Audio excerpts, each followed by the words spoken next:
تو آج دلیری دی جا رہی ہے. آج پیر بیعت کرنے کے بعد جنت کا پرمٹ دے دیتا ہے.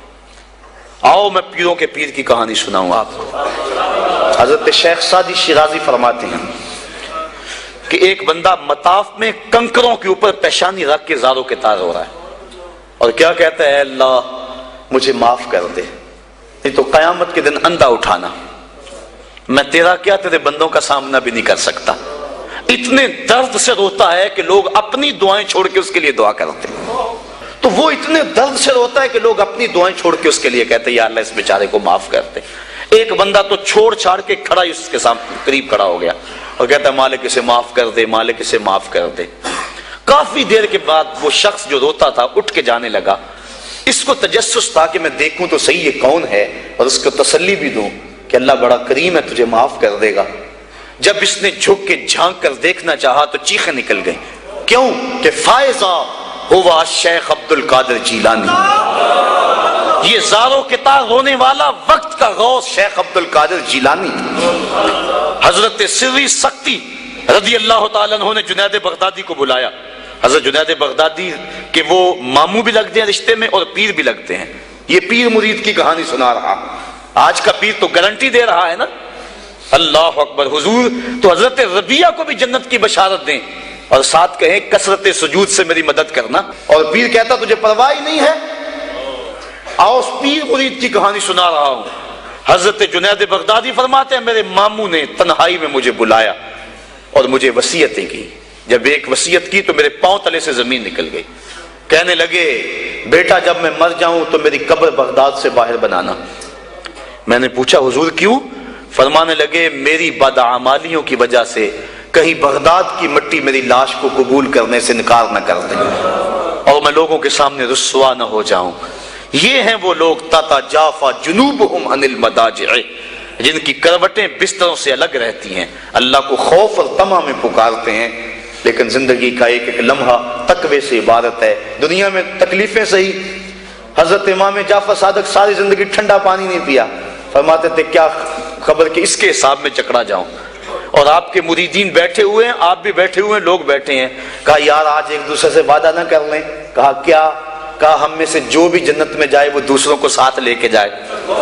غلاموں نے کہا حضور ہم آپ سے وعدہ کریں, ہم تو آپ کے سہارے پہ بیٹھے ہوئے ہیں. کہا تم نہیں جانتے آخرت کے معاملے بڑے سخت ہیں. یہ امام جعفر صادق کہہ رہے ہیں, یہ ان کی زندگی ہے. تو ذرا دیکھیے یہ تقوی ہے, یہ خشیت ہے, اور ٹھنڈے پانی سے بھی گریز کر رہے ہیں. 3 چیزوں کا حساب نہیں ہوگا قیامت کے دن. ضرورت کے وقت کھانا پینا, اور ستر عورت کے لیے کپڑا لباس, اور ضرورت کا مکان. ان 3 چیزوں کا حساب نہیں ہوگا.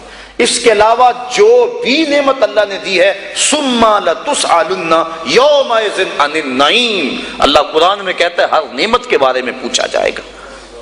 تو صاحبو جن لوگوں نے اس بات کا خیال رکھا کہ ہمارے رب نے ہمیں پوچھنا ہے اور ایک ایک بات کا ہم نے جواب دینا ہے, یہ بات درست ہے کہ اللہ اپنے فضل سے معاف کرے گا.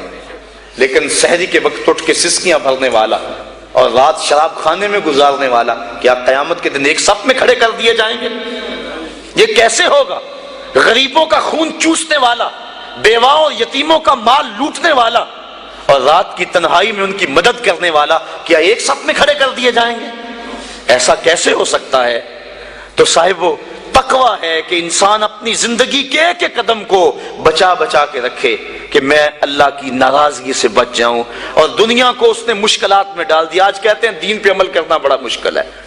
جو بندہ دین پہ عمل کرنا چاہتا ہے اللہ قرآن میں سورۃ الاعلیٰ میں فرماتا ہے مشکل نہیں, ہم اس کے لیے آسان بنا دیتے ہیں. چلو لوگوں کے لیے مشکل ہی صحیح, لیکن اس نے مشکل میں یہ زندگی کاٹ لی.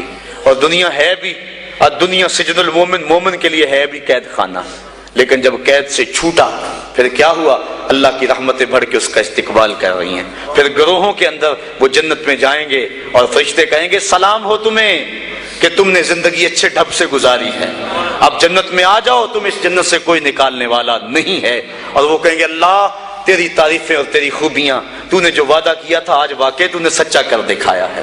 اور پھر جنت میں ان کو گونا گو نعمتیں دی جائیں گی, اور جنت میں مائے معین ہوگا, حوض کوثر ہوگا, سلسبیل ہوگا. کبھی وہ حوروں سے جام پیئیں گے، کبھی وہ غلمانوں سے جام پیئیں گے، لذت تو بڑی ہوگی، لیکن ایک لذت کی کہانی اللہ نے قرآن میں سنائی، ہمیں ایک وقت ایسا بھی پھر آئے گا وَسَقَاهُمْ رَبُّهُمْ شَرَابًا طَهُورًا، ان کا رب انہیں خود شراب طہور پلائے گا کہ تم نے میرے لیے چھوڑا، دنیا کی شراب تو نہیں پی لو، میرے دستے قدرت سے شراب پیو۔ تو وَسَقَاهُمْ رَبُّهُمْ، نہ حوروں کے ہاتھوں سے، نہ غلمانوں کے ہاتھوں سے، نہ کسی اور کے ہاتھوں سے، وَسَقَاهُمْ رَبُّهُمْ۔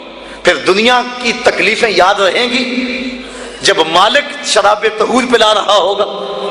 تو یہ ہے زندگی، اپنی زندگی کو اس ڈھب سے گزاریں کہ آخرت کی زندگی بہتر ہو جائے۔